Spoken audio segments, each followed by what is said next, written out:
name is Sophie Newman. I'm here at the Wolf Summit representing Zindagi. It is a mobile app that allows people in developing countries to find doctors, book appointments and access their health records and insights.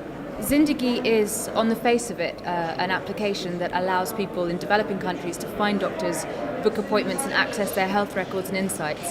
What makes it unusual, and I think really unique, is that it's integrated with a spoken dialogue management system, which allows people to call from any device, a mobile phone or a landline, and interact with the application as though they were tapping away on their smartphones. What this means is that people in developing countries who don't have access to mobile phones even, or internet connection at all, can still find doctors, can still book appointments, can still get their health records, their test results, their prescriptions, etc. I feel pretty good about beating over 200 startups and getting to the semi-finals. I'm not sure I was expecting it. Actually, the first pitch didn't go very well because we used the PowerPoint instead of the PDF, and the animations and transitions were all as we hadn't expected. But yeah, it feels good. The first judge's comment was, "That was pretty intensive." So I think maybe we went a bit fast, but it was good. I feel good. It's incredibly difficult finding a new team to start a new company. They always talk about having a hipster, hacker and hustler, so a designer, a developer and a businessman to start a proper tech company, but finding people with the right aptitude and with the desire to pursue the same mission as you is very, very difficult. I'm the Chief Executive Officer actually of a company that sits above Zindagi called Synapse. Synapse is a mobile application development company. We build healthcare and wellness apps. Zindagi is our flagship product in the developing world, and the product that we hope to make our name by. During the Wolf Summit, we're looking for investors, for potential collaborators, for partners, for sponsors, for people who are keen to get involved with bringing their products to the developing world. We have an extensive network of contacts in Pakistan, in India, and increasingly in Northern Africa, and we're hoping to meet people who share our vision of delivering mobile services to people in developing countries. I have had the opportunity to use the Wolf Summit networking tool, and I've scheduled many meetings.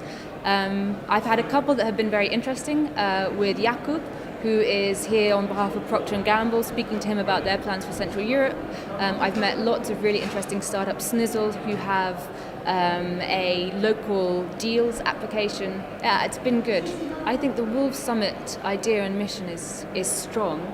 I do think, as somebody who has an interest outside of Central Europe, it would be good if we could attract investors who were interested not just in Europe, but in the Middle East and North Africa and further field as well. Obviously, you're starting to attract startups from all over the place, so it would be good to have an investor base that reflects that. Yeah, my action plan for the next year is to launch Zindagi successfully. We have a couple of other applications, so to make sure that those take off and hit the targets that we've set for them.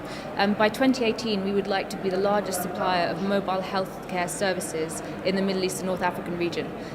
So 2016 is all about helping us to get there. This is actually my second Wolf Summit. I attended the first Wolf Summit back in April.